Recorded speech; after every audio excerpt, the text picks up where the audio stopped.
How's it going, guys? I'm your host, Splash or Ryan, whatever the heck you want to call me. Welcome to my Week 2 NFL Power Rankings. Before we start, make sure you smash the like button, subscribe to the channel, ring that notification bell so you see all of our content. Follow U Stadium on Twitter and Instagram. You can follow me at Mr. Splashman19 on Twitter and Instagram. That is at Mr. Splashman19. We have power rankings, 32-1. So if you think these suck, tell me in the comments. If you think they're great, tell me in the comments. Drop a like. If you think they suck, drop a dislike. What other YouTube creator is going to comment or tell you to dislike the video? If you hate these, dislike it, smash that, call me a moron in the comments. I'm okay with it. Let's start with number 32, the Jackson Double L-ville Jaguars. Yeah. What are you doing? Trevor Lawrence is regressing. Ugly game against Denver. They lost by 10. It's only 10, but I don't know. The only pro that I can think of for this team is there's just 15 games left, so you only have to watch this diabolically bad team 15 more times. Cons everything. There's the only upside here is Trevor Lawrence is in his second NFL game. Laviska Shenault is hurt. Travis Etienne is out for the season. What are you doing? What are you doing? Number 31, the New York Jets. They have some upside. They will not be facing Bill Belichick next week. They get Vic Fangio and Vic Fangio's defense on the road at Mile High. That's not going to be fun. Home opener for Denver. Zach Wilson, number 27 on my quarterback rankings. If you haven't seen my quarterback rankings, or if you're wondering what Week 2 TOTW is, well, I have other videos posted. My quarterback rankings, 32-1, and my team of the week. Zach Wilson's 27. Again, pros, Bill Belichick is not the next coach you're facing. It's Vic Fangio. And cons, Zach Wilson's brains, and you are the Jets. The Detroit Lions. Yes, 0-2. Dan Campbell's cool. I like what he brings, some energy, some fight. They covered against San Francisco. They were down 24 with 3 minutes to go, and they managed to cover a 9.5 spread. Cool.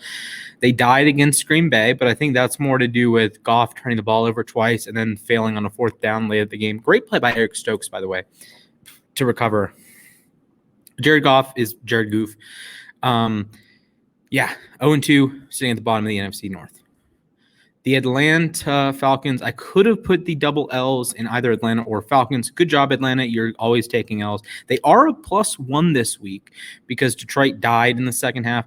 Atlanta was super competitive with Tampa for 3 quarters, really, and then they had not back-to-back plays, but 2 interceptions returned for touchdowns in quick succession.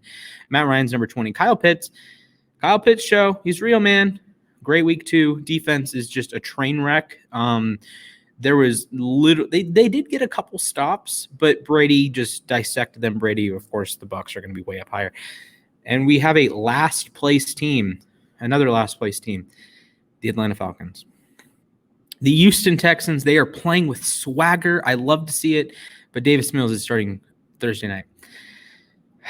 I want to feel happy for Houston. They've made progress. They look a lot better than I thought they would. I feel really bad for Tyrod.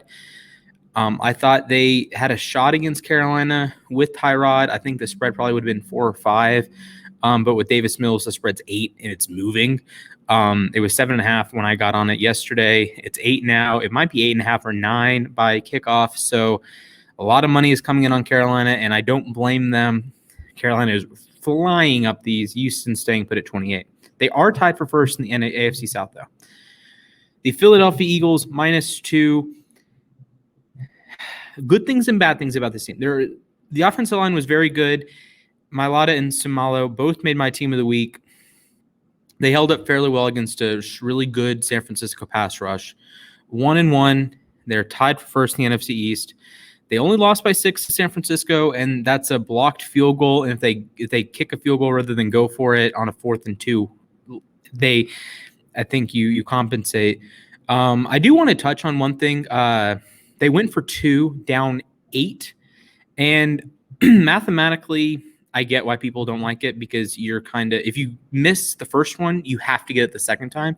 But These are NFL offenses. You have to get 2 yards on one play. You have 2 chances to get 2 yards on one play. If you get it on the first try, then you can win the game with an extra point. There's obviously a downside to this that you could miss both. It happens, and we've seen it happen. But there's also a downside to extra points, and those aren't a guaranteed 7. And I don't mind it. I don't mind going for 2 down 8. I do it in some of my Madden games that I play. Granted, Madden's different from real life, but I like it. I like saying, okay, we are moving the ball really well on offense. We can get these 2 yards. You put a lot of trust in your quarterback, and I trust Jalen Hurts to get 2 yards. The injuries are concerning. That's probably the biggest reason why they're dropping. Brandon Brooks is on short-term IR. Brandon Graham is done for the year, sadly. So those 2 are top 100 players that are out for a while. Number 26, the Giants stay put. And believe it or not, Daniel Jones is a strength now. I don't know if he continues to be a strength, but he was awesome against Washington, and he was capable enough against Denver. Run blocking, horrendous. Darius Slayton, what are you doing, buddy? These 1, 2. You have these. Why aren't you using them? Daniel Jones is a top half quarterback apparent at this point. So they did lose to Washington. A little unfair that they lost to Washington. They played really well. Just field goals happen. They are sitting in the cellar of the NFC East, but they have Atlanta on their schedule, so they might be moving up very soon. Number 25, the Cincinnati Bengals, more like Bungles. Joe Burrow had an interception on 3 straight pass attempts the other day. Ouch, but he is number 15 in the quarterback power rankings for the moment. Jerseys, great. Zach Taylor, not so great. They lost to Chicago, and that's a really uninspiring Bears team. You'll see them very soon. But hey, at least the Bengals aren't in last place. Speaking of the Bears, number 24, they stay pat. I just kind of had the Bengals go from 23 to 25. The Bears just stay there. Cool. David Montgomery is really good at football. Andy Dalton is not quite so good, and they actively started him twice. Good job, Chicago. You shot yourself in the foot, not once, but twice. Justin Fields will start this week. He's number 29 because this is his NFL debut as a starter. Roquan Smith, Jalen Johnson, shout out to them as the team of the week. Again, if you want to see the team of the week, go to the video, I think 2 earlier than this one. They beat the Bengals. Congrats. The Indianapolis Clots, down 6. Why? It's Jacob Eason. Pros, they have a lot of good players. I mentioned this on the app that they're kind of like the inverse Green Bay, that Green Bay has really good players at important positions, quarterback, left tackle, corner, edge. The Colts have really good players at not important positions, left guard, interior defensive line, middle linebacker, stuff like that. So you have a lot of good players. That's awesome. But then what are you doing in the red zone? Huh? What are you doing in the red zone? Jonathan Taylor, what are you doing? Michael Pittman was great. That's cool. But this team could not move the ball in the red zone. They got a bail out, not even a blocked punt, just a screwed up punt by the Rams. The Colts recovered in the end zone. That's why this game was closer than it is. And I want to throw this out there. The Colts somehow downgraded from Carson Wentz with Jacob Eason. Eason didn't look good. It was one drive, maybe 2 drives, but he didn't look good. I am on the Eason hype train. I hope he performs better, and I think it could be in the best interest of the Indianapolis Colts to start Eason because they know what Eason is. They don't know what Carson Wentz is. But who knows? 0-2, they're -6 this week. The Miami Dolphins, they are falling 11 spots. Why? Because they are not starting Tua Tagovailoa. Pros, Xavier Howard, pick. He was in my team of the week 1. Wasn't in my team of the week 2, but he did have an interception. Another pro, they aren't the Jets. Good job. Offensive line is a train wreck. Like it is a bad offensive line. It is one of the worst, if not the worst in football. And this is a team that got steamrolled by a Bills team that felt like they didn't wake up. The Buffalo Bills won a football game by 35, and it didn't feel like they got out of bed for it. So there's that. The 1-1 start. Now you're looking at Tua. I think it's a pain tolerance thing for the next month or so. That maybe he starts, maybe he doesn't start. If he does start, then I think this is a better team. If Brissett starts, you might be 1-4, 1-5. The Washington football team comes in at number 21. Tyler Heineke, big jump up. Cosme was great. Allen was great. Pros, they play in the NFC East, and Terry McLaurin is on their team. Cons, I don't know what the heck is going on at FedEx Field. Goofy stadium. They are +1 this week. Got the big win over the Giants Thursday Night Football. They go to Buffalo next week. Tough game. But, hey, they're back on top, tied with the NFC East leaders. Number 20, we have the Minnesota Vikings. You see at the bottom, 0-2, tied for them in the NFC North. They are so very close to being first in the NFC North with either a 1-0-1 record, so a tie against Cincinnati, or a 2-0 record. If Greg Joseph, he's a con, if Greg Joseph makes a field goal, they're 1-1. And we're not having this conversation. If Dalvin Cook doesn't fumble, and it was kind of a screwy fumble call, I need to watch it again, but it's a debatable fumble call. They could be 2-0, and even at the very least, if Joseph misses the field goal there, they're 1-0-1. But they're 0-2. They find new ways to lose each week. Dalvin Cook's great. Cousins is great. Thielen is great. I don't know where Justin Jefferson is. Osgood had a big game. And now you're looking at Seattle, and you're saying, now we have to play an actually good team. Well, okay, no disrespect to Arizona. You're playing a Russell Wilson-led team at home, and now you're looking at 0-3 when you very easily could have been 2-0 coming into this game. So tough break for Minnesota. They are at 20 because other teams are moving up. I think Minnesota is still a capable team. If I had to pick an 0-2 team that can turn it around and make the playoffs, it would be Minnesota, but it's not a good start.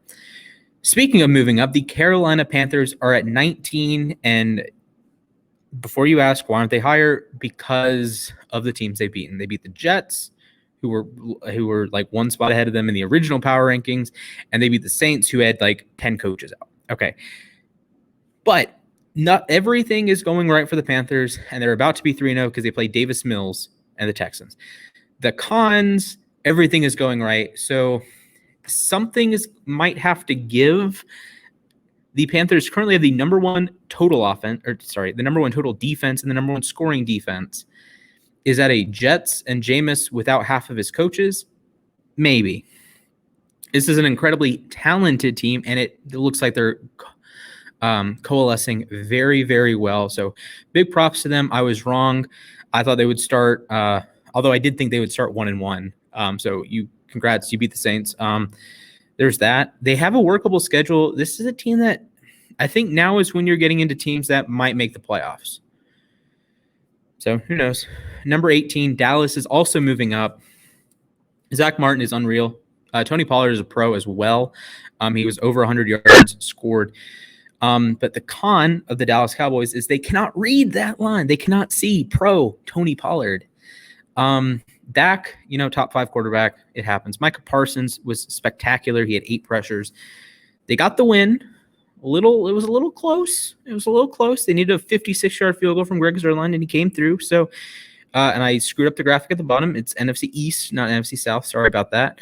My first typo that I've noticed. Oops.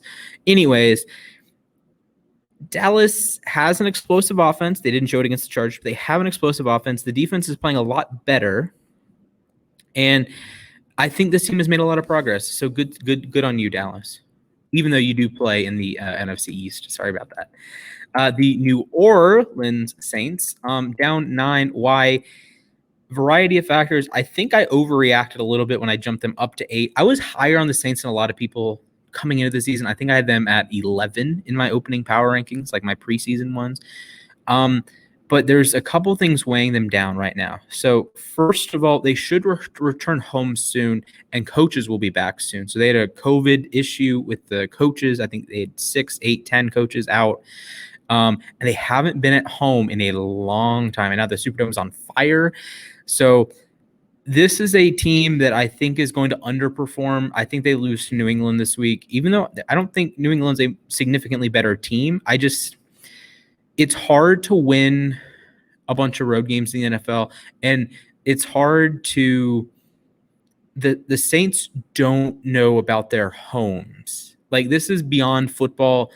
Like, they have real life homes that they just aren't they don't know. They don't know about their friends and family in New Orleans and the state of Louisiana as a whole. So they have to care about things bigger than football. So speaking of, I mean, Jameis Winston was awesome week 1, took a step back week 2. He's a pro and a con. He's 21 in my quarterback ranking. So prayers up to New Orleans, and I hope they're back at the Superdome very soon, because you hate to see that, and you hate to see a talented roster have to care about things other than football. So with that said, let's move on to the Chargers. The biggest pro of the Chargers is Justin Herbert. Actually, it's actually Derwin James, but roll with me on this. Justin Herbert is a huge bonus to the Chargers. He's also the biggest curse to the Chargers, because Justin Herbert knows very well that he is Justin Herbert. Why does this matter? Well, it means he is going to take some unnecessary risks at times because he is Justin Herbert. He had 4 big-time throws. That's awesome. That's, I think, second in the week to Brady. Then he had 3 turnover-worthy plays. That's as many as Wilson had. That's as many as Lawrence had. So you have these awesome jaw-dropping throws, yes, but then you have so much screwy, bad football. You just kind of wonder. So tough loss to the Chargers. Herbert had a red zone interception, bad interception. And you got to look yourself in the mirror and ask yourself, are you competing this year? Or is this a Justin Herbert figures out how to play football year? Because he's awesome. Don't get me wrong. There's a reason he's 12, and there's a reason he's been in my top 10 at times. But the turnovers, the just ill-advised plays, you got to clean it up a little bit, and then they'll be on the rise again. You know, they play Kansas City this week, so they might lose again, but there's some positive. There are some good takeaways from this Chargers team. The offensive line has played a lot better than it usually has, so big props to Lindsley and Filer and Slater. So let's move on to number 15, the Denver Broncos, the number 3 ranked team in the AFC West, as weird as that says. They are 2-0. Congratulations. They did beat the Giants and the Jags, but they were both on the road. So fair play to Denver. On the road, they took care of business. Now they return home. They play the Jets, and then they play the Ravens. If they're 1-2, or sorry, if they're 1-1 in those 2 games, which I anticipate they will be, you're 3-1. You started 2-0 on the road, and you're playing a 4th place schedule. So hence the Jets. And Jags, actually. So you play the NFC East. So there's a lot of good things. Did they play the NFC East? Yes. They should. Yeah, they do. Yeah, to do some mental math there. Teddy Bridgewater has played a lot better than I thought he would. It's ironic that Carolina somehow downgraded at quarterback, but Sam Darnold's been awesome. So speaking of Denver, Teddy's limited, but you do a lot of things. The defense is loaded. Bradley Chubb is going to be out for a little while. It might be out a month. So wish him the best. And this Denver team, rocking and rolling. They are up to number 15. Number 14, we have the Pittsburgh Steelers. Got to throw the L in there because they took the big L to Las Vegas. There are some pros. Cameron Hayward is awesome. DJ Watt is not seriously hurt. Deontay Johnson is also not seriously hurt. Cons, number 25th ranked quarterback, Ben Roethlisberger. Wasn't quite as bad as he was week 1 last week against the Bills, but there's a ceiling. This defense can be elite. This defense is the best defense in the NFL when everything's clicking, but it needs to click, right? Minka needs to play well. Hayden needs to play well. The defensive front needs to be healthy. And when it happens, and they are a top 10 team. They were number 9 last week, -5. Defensively, they're going to be great, but offensively, there is a ceiling. Number 13, the team that just beat Pittsburgh, the Raiders, +8. I was very low on the Raiders coming into this season. They've proven me wrong. Congratulations. Derek Carr is playing like an elite quarterback. Waller is great. Max Crosby leads the – Max Crosby has so many pressures that his average through 2 games is higher than almost everyone in the league. Edge their total pressures. He's averaging 9.5 pressures a game. He had 13 against Baltimore, 6 against Pittsburgh. His 9.5 pressures per game would be like 10th in the NFL. The only guys with more pressures in 2 games than Crosby had week 1 is like Eric Armstead, TJ Watt, and Cam Hayward. That's the entire list, and notice 2 Steelers. So big props to the Raiders. They're playing really well. They have Miami this week without likely without Tua. So they could be looking at 3-0. Can the Raiders make the playoffs? Who knows? San Francisco, I guess the former Bay Area team, now leads into the Bay Area team. San Francisco, we need to have a chat. Kyle Shanahan is great. You are the 49 IRs. But what are you doing against teams you should beat? You have played 2 of the bottom 5 or so teams in the NFL, the Lions and the Eagles. In this power ranking themselves, they are the number 30 team and the number 27 team. Why are you not wiping the floor with them? Why are you letting them hang around? Why are you letting bad teams compete with you? Say what you will about Seattle, who lost. Say what you will about the Rams, who had some stupid plays that they got out of to beat the Colts. And say what you will about the Cardinals that should have lost to the Vikings. What are the Niners doing? Like, you play Green Bay this week. There has been yes, they're up 3. Yes, they're 2-0. Yes, Nick Bosa. Yes, Trent Williams is the best left tackle in the NFL. But what have you done the last 2 weeks to tell me that you're going to beat Green Bay? Nothing. You're 12. Congratulations. You're not going higher until you actually prove you can do something. Now, can they? Yes. I believe in this personnel. I believe Debo is awesome. Brandon Ayuk has 1 catch this season, which is ridiculous. But I love those 2. Kittle is awesome. I said he was tight end 1 coming into the year. He hasn't proven he was, but I said he was. Jimmy Garoppolo has been fine. Kyle Shanahan's awesome. The defense has plenty of pieces. Warner, Greenlaw, Bosa, Armstead is second in the NFL in pressures. Like, come on, there are good players here. Play better, please. Number 11, nothing to complain about with the playing of Arizona, but I do want to point out they should be 1-1. A 37-yard missed field goal. Come on. Kyler Murray is unreal. I have my criticisms of Kyler. I posted about it on the app. But talent-wise, he is number 1 in the NFL, and it's not close. He just his brain needs to catch up to the talent. Rondale Moore was sensational. He is tied for 10th in the NFL in receiving yards. Congratulations. And the cons of this team, Cliff Kingsbury is still the coach, and Kyler Murray is all over the place. I'll be 3-0 next week, though. Number 10, the New England Patriots. They did get the 19-point dub over the Jets. Pros, Bill Belichick, good. And they aren't the Jets. That's always a plus. I could have put that for every team. I didn't. I only wanted to put it for the AFC East teams. They have a limited offense.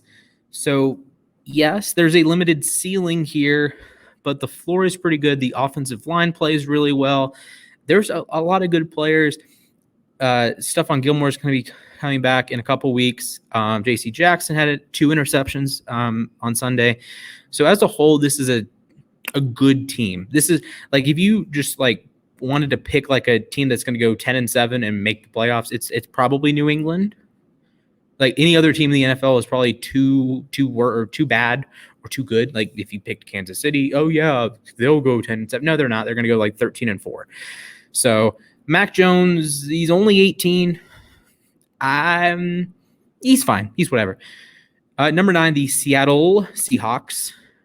Seattle is one of the best teams in the NFL for this because they have the L and the W. So if they go on this long winning streak, I can put a bunch of W's. Do you guys remember when the Atlanta Hawks won 20 games in a row in 2015, and they had the long Twitter handle? It was HAWWWW. Yep. That was really cool. I could do that with Seattle. Hopefully they go on a winning streak. They're probably not, but hey, it happens. Shane Waldron is a big dub. It meant the massivest dubs. Should have put his apostrophes or quotation marks, W quotation marks, Waldron. Swiss cheese defense, though. This is a team that allowed over 200 all-purpose yards to Derrick Henry. Yeah, Derrick Henry's good, but calm him down a little bit. Russell Wilson is QB2 as far as I'm concerned, and Tyler Lockett checks in on the team of the week. He was great again, over 150 yards for I think the second straight week. But they are last in the NFC West by virtue of the other teams being 6-0 combined. I should have probably mentioned overtime loss to Tennessee. Not the worst loss ever. I think they played better than the other 3 AFC or NFC West teams. They just happened to have the worst result. The Tennessee Titans are the yo-yo of the group. They were 8 to start the season, 16, then 8. Why did they fall and then jump? Offensive line played a lot better, and it, I guess, kind of crept back towards average. Derrick Henry's back. Tannehill's back. They answered every single one of my concerns I had after week 1. So that big credit to them. They got the huge win, comeback win over Seattle. Impressive. That does lead me into they can't win every shootout. There is a ceiling on this team because they're bad defensively. But Henry's awesome. Julio was unreal. He should have had a touchdown. Big Jeff in the middle is a beast. And when they beat the Indianapolis Colts on Sunday, they're going to be looking at first place in the AFC South, and I don't think they will relinquish that. Number 7, my Baltimore Ravens. First of all, let me say this. If you think I'm too high on the Ravens, please check out some other people that say they're like the 4th best team in the NFL, the 3rd best team in the NFL. It's like, calm down. They probably should have lost to the Chiefs. They probably should have beaten the Raiders, but that's beside the point. Lamar Jackson is a pro. 100%. Say what you will about his passing ability this season, but as a runner, he is devastating. Marquise Brown is tied for 10th in the NFL in receiving yards. I'm so happy for him. I was one of the biggest Marquise Brown critics in the last 2 years. I didn't want to draft him.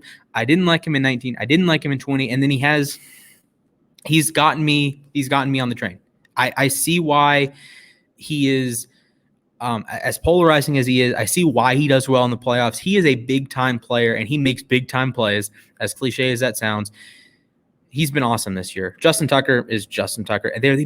But Baltimore's the most injured team in the NFL, and that there's going to be some volatility in that. If they miss a guy for a couple weeks, Stanley's out, for example. If Villanueva didn't come over and have the game of his life at left tackle, okay, they'd probably be falling more because you're without your all-pro caliber left tackle. But big win for Baltimore over Kansas City. But let me point out that they are moving up 3, not because they beat Kansas City, but because Pittsburgh was 9 and lost and looked bad, and New Orleans was 8 and lost and looked bad, and Seattle was 5 and lost. They didn't look bad, but they lost, and they moved down a little bit. So Baltimore, even if Mahomes leads them down the field and Butker makes a field goal and the Chiefs win, Baltimore would still be moving up. The record down there in the corner does not reflect how I feel about the team. I thought, okay, 2-point loss. They'll be 0-2, but I'll have them in my top 10 and get flack for that. But props to the Ravens for pulling out the dub. Huge game from Odafe Oweh. Number 6, the Buffalo Bills. They had the worst 35-point win I've ever seen. Like, if you take how they played in that game and just extrapolate it to a full season, they're like a 4-12 team, or 4-13 team. They didn't play well, which is so weird. Offensively, I thought they were sluggish. I thought you had fumbles and an interception from Allen and just a bunch of miscues, and they won by 35 because you were playing a team that was so demoralized from losing its starting quarterback. So, yes, you won by 35 and probably should have been 38. I know the kicker, Tyler Bass, missed a field goal. Okay, so it probably should have been 38-0, but I don't know. They had probably the worst win of the week. Just take a step back to Baltimore. Baltimore won by 1, probably should have lost by 2, and I thought they played really well. Arizona should have lost. Minnesota did lose. Kansas City lost. I thought all of those teams in their win-loss chaos, they all played better than Buffalo, and Buffalo won by 35. Buffalo has the largest win of the season, are tied with New Orleans. Largest win of the season, and I didn't think they played well. Josh Allen is slipping down the quarterback rankings. He had been, I think, 5, and then I put him at 6, and then he's 9 this week. So you have Washington, another tough defense. That's the thing holding on. Allen was awesome last year, and Allen has played some tough defenses. That's the reason he's not plummeting. So he needs to bounce back. I think he will, but may not be against Washington. Into the top 5, we have the Cleveland Browns. Baker Mayfield, top 10 quarterback, not going to talk about him. Kevin Stefanski, love him. Odell is coming back. He was a con. He is now should be back week 3, but Jarvis Landry is out now. He's on short-term IR, so I don't know what the heck you're doing. You need to take care of business against Chicago. This is what's going to separate Cleveland. This is why I have Cleveland at 4, had 4 last week, 5 this week, versus other people that are going to say, oh, they're lower. I think they should take care of business against teams like Chicago, teams like Pittsburgh, teams like Cincinnati. I'm not saying those are bad teams. I'm just saying this Cleveland team, I think, is a team that will take care of business against bad teams, or take care of business against teams they are better than. This is not the 2018 Browns. Could they? Perhaps. I don't know. Or even the 2019 Browns. Could this end up being the 2019 Browns all over again? Maybe. I don't know yet. They've played 2 games. But it was Kansas City and Houston. So you played the best team in the NFL and perhaps the worst team in the NFL. Mixed bag. With Tyrod in, it was close, and then Nick Chubb took over. Number 4, -1 to the LA Rams. Stafford played a Stafford game. Aaron Donald is a pro, and he was awesome this week. Was perhaps the best defensive player outside of no one. They do play in a really competitive division. Notice they're 2-0 and tied for first, and they're not even tied with one other team. They're tied with 2 other teams. They got a win over the Colts. Didn't look great, but it happens. They play Tampa this week, so big. This is a huge week for the Rams and the Niners. You have home games against the cream of the NFC crop. Rams get the Bucks, Niners get the Packers. Both games, the Rams game isn't a home opener, but it is a 4:25 game. The Niners game is a home opener. Win those games, you're looking rock solid. Lose those games, ouch. So you gotta, especially the Rams need. I'm more confident in the Rams. The Niners need a good performance. The Rams, I'm fairly confident in, and I don't think if they lose, if they look okay in losing, kind of like Cleveland last week against Kansas City, they're fine at 4. Number 3, Green Bay is back. Aaron Rodgers played pretty well against Detroit. Kevin King is the only issue I have with this team. Offensive line plays well. Ronald Jones is good. The receiving core is fine. The tight end is good. The defensive line is good. The linebackers are passable. The rest of the secondary is really good. The special teams are fine. It's just Kevin King. Eric Stokes made a great play at the end of the game, and he has been flashing in limited snaps, but he's been flashing. So as soon as you replace Kevin King, I trust Green Bay will be very, very good. And they have a trip to Santa Clara this week. If they win that, I don't think they're going to have the conversation, are they better than Tampa? But I think ranking them above the Rams here is not going to look as bad. Number 2, Kansas City. They lost. I don't care that they lost, because most times they're going to win that game, because you're probably not going to get an Edwards-Helaire fumble, and Butker always makes that field goal. Butker is number 2 to Justin Tucker, and if you're as an opposing fan, you just know he's going to make the field goal. As a Ravens fan, I'm always freaking out about Tucker, but as an opposing fan, throwing Justin Tucker out because I'm a Ravens fan, there is no other kicker in the NFL that I know, yep, he's making this field goal every bloody time, and he makes it every single time. Unless it's an extra point. I don't know why he doesn't make extra points, but if it's a field goal, meaningful field goal, he makes it every single time. Besides that one game against the Ravens in 2018 that he missed a game winner. But that's beside the point. Pros, number 1 quarterback in the NFL. Cool. Number 1 wide receiver in the NFL. Cool. Didn't play very well against Baltimore, but hey, Baltimore schemed him out of the game. Travis Kelce was unreal, tight end 1. Honey Badger, he's back. Defense, shaky. Why are you playing Daniel Sorensen 90% of snaps? Juan Thornhill is a significantly better player. Come on, please, Kansas City. Please.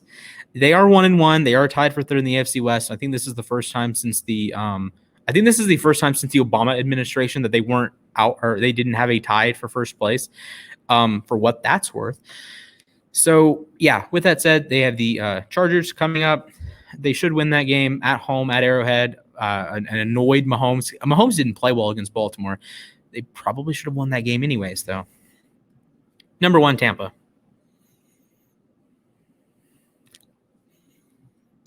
I mean, it freaking. What do you want me to say about Tampa? Number 1 team in the NFL. They are good at literally everything. I said the Packers don't have any. Kevin King is the con of the pack. The Bucks have no weakness at this point. They are awesome offensively, and they will be perhaps even better offensively, because they've had some screwy things happen. First, let me caveat that they've scored like 60 offensive points, or like 65 offensive points in 2 weeks, despite having a couple fluky turnovers and despite not being able to convert on 3rd down very well. The defense should be even better because you're not going to play Dallas at Atlanta. This is the only thing they don't do well is run the ball, and it's not from a lack of personnel. It's just because they don't care about running the football. Ronald Jones and Leonard Fournette are good running backs. It's just they don't care about running the football. They have a good offensive line. The wide receivers are unreal. Rob Gronkowski is playing like a freaking all-pro again. What is this, 2011? The pass rush is great. Joe Tryon has been ridiculous, and he's the third dude. He is not getting on the field because an awesome player is not getting on the field because the top two are so freaking good. Linebackers, White, David, they're great. The corners, I know Murphy Bunting is out, but who cares when you have Jamel Dean and Carlton Davis, and Mike Edwards can have 2 pick sixes, and Antoine Winfield is a baller. I think he was out, though. Was he out? I don't remember. There is no weakness on this team. Are they going to go 17-0? I don't think so, but they should be favored in every game they play, and I'm going to take them over the Rams. Betting-wise, at least. Are they going to win that game? I don't know yet. I don't know. I think the Rams fall into the same category as the Cowboys, that they're a really good matchup for the Bucs because I can talk about this now. What the Bucs do is overwhelm you with good players. If you can match them good player for good player at say corner or the wide receiver cornerback battle, I think the Rams can reasonably match the Bucs in terms of good player versus good player. They're not going to have like a Chiefs situation that you can take Hill or Kelsey out of the game because you don't trust Hardman, you don't trust Watkins in the Super Bowl. You do trust Hill, you do trust Kelsey, but the Bucs can kind of take away one and prioritize the other, right? At Rams, you have Kupp, you have Woods. Kupp has been sensational. You have Kupp, Woods, you have Higbee. You have running backs that you have to care about. You have a lot of offensive weapons, and that's going to stretch Tampa a little thin. I think the Rams might win this game. I think the Bucs are a better team, and I think the Bucs would probably still be 1, even if they lose to the Rams. I know that's weird, but I would have put Cleveland below Kansas City had Cleveland beaten Kansas City, and I have Kansas City over Baltimore, even though Baltimore won. So I'm excited to watch this slate of games. And with that, we're going to wrap up here. Again, I'm Splash. This has been my Week 2 NFL Power Rankings. I hope you enjoyed. If you did, smash that like button. If you didn't, smash that dislike button. I don't care. Ring that bell. Ring that notification bell on YouTube.